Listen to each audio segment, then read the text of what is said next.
Hello guys, welcome back to my channel. कैसे हैं आप? मैं हूं पल्लवी और आज की इस वीडियो में आप सभी का मेरे चैनल में स्वागत है।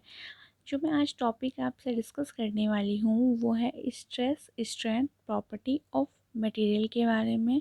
स्ट्रेस स्ट्रेंथ ये बहुत ही इम्पोर्टेंट टॉपिक है इंजीनियरिंग में, क्योंकि पूरा जो मैकेनिक्स होता है वो इसी पे डिपेंड होता है। सो चलिए बात कर लेते हैं मैकेनिक्स ऑफ सॉलिड क्या होता है।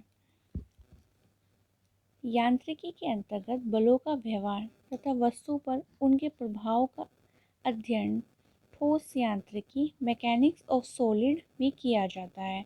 ये ठोस पदार्थ पिंड, तार, छड़, प्लेट, शाफ्ट, पहिया आदि की आकृति में हो सकते हैं और ढांचे तथा मशीन आदि के अंग या अवयव कहलाते हैं। ठीक है, ये क्या कह रहा है?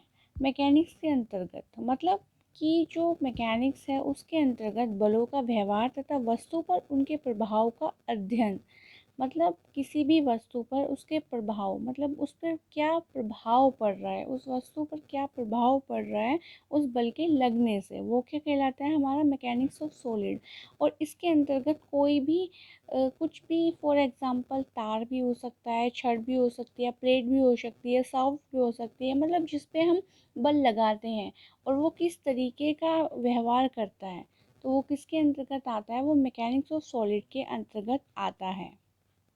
अभी बात कर लेते हैं इंजीनियरिंग में बोझ की संकल्पना, concept of load in engineering. ठीक है, पहले क्या था हमारा मैकेनिक्स ऑफ सॉलिड, अभी क्या है? Concept of load in engineering.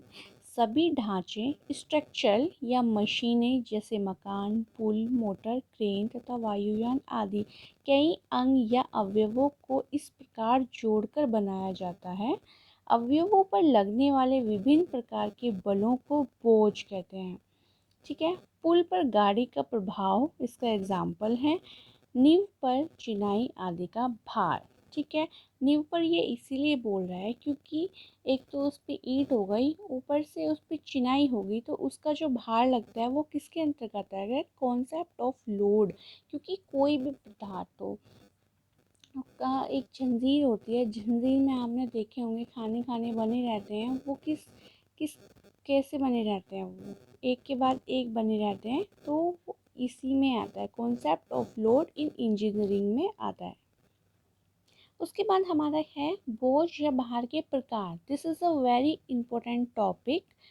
ठीक है, भार के प्रकार, टाइप ऑफ लोड। हमारे लोड कितने टाइप के होते हैं? ठीक है, लोड तो होता है लेकिन कितने टाइप के होते हैं, कैसे कैसे लोड लगे जाते हैं। तो सबसे पहले हमारा जो है वो है डेड एंड लाइव लोड, मतलब अचल तथा चल भार।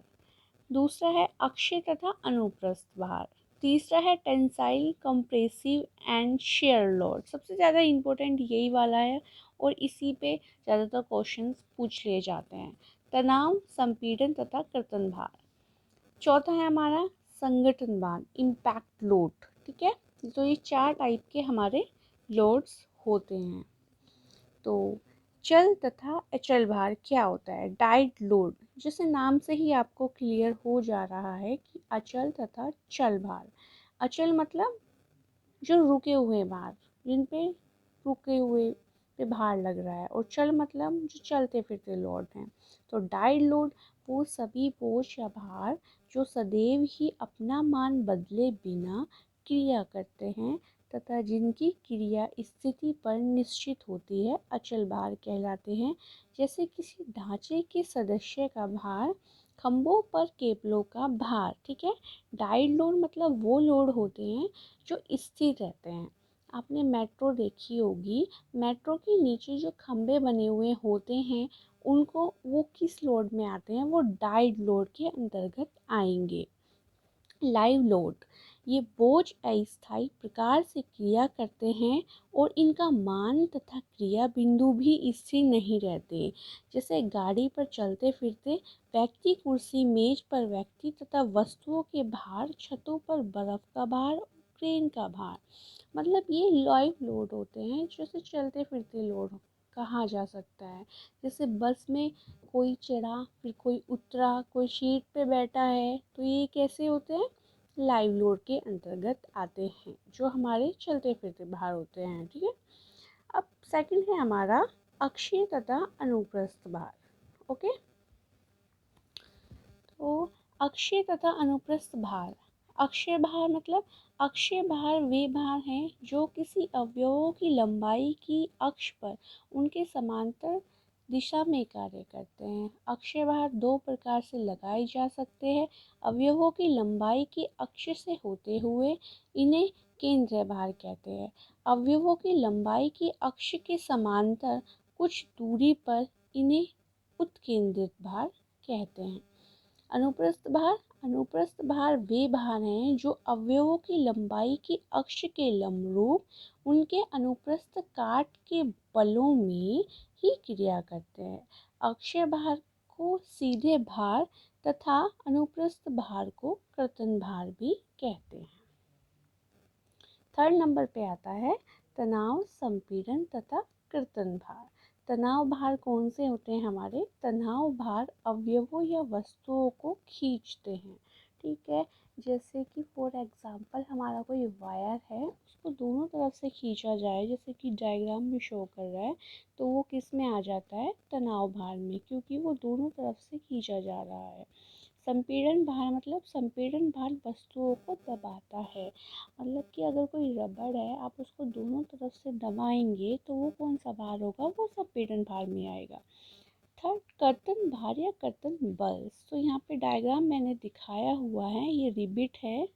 ठीक है, ये प्लेट्स लगी हुई हैं, तो इस पे बोल डाल देंगे तो ऐसे भारों को क्या कहते हैं? कर्तन भार। ठीक है, जो प्लेट्स के ऊपर प्लेट और बोल्टों पे कसा जाता है। ठीक है, उसके बाद आता है हमारा, इस क्रिया को रिवेट का कर्तन भी कहते हैं। जो मैंने डायग्राम आपको दिखाया है, ये वाला, ये जो डायग्राम है, इसके बारे में बात कर रही हूँ, कर्तन भार या कर्तन बल। तो इस क्रिया को रिवेट का कर्तन कहते हैं। इस प्रकार बल एफ रिवेट पर कर्तन बल या भार होता है जो कि उस समतल में कार्य करता है जिसमें पदार्थ टूटे या उसमें टूटने की प्रवृत्ति पैदा हो। इसके विपरीत सीधे भार अवयवों की अनुप्रस्थ काट के लंबरूप कार्य करते हैं। ठीक है, फोर्थ आता है संगठन भार, इम्पैक्ट लोड, जो किसी अंग पर एकसमात ही लगाए या हटाए जाते हैं, जैसे किसी पदार्थ को हथौड़े से पीटना, साइकिलिंग गद्दी का एकदम झटके से बैठना आदि। इम्पैक्ट लोड मतलब एकदम ही ये लगाए जाते हैं, सडनली, अचानक से कोई गद्दी पे बैठता है, ठीक है, या कोई हथौड़ों से पट पट पट पट पीट रहा हो, तो उसको क्या बोलते हैं हम? Impact load. जो सडनली लोड लगाए जाते हैं, जैसे आप बैठते हो तो वो कौन सा लोड आता है हमारा? इम्पैक्ट लोड आता है, जो सडनली से लगाया जाता है। ठीक है, सो आज की इस वीडियो में इतना ही। आपको अगर वीडियो अच्छी लगी हो तो प्लीज़ मेरी वीडियोस को ऐसे ही देखते रहिएगा। Thank you for watching my video.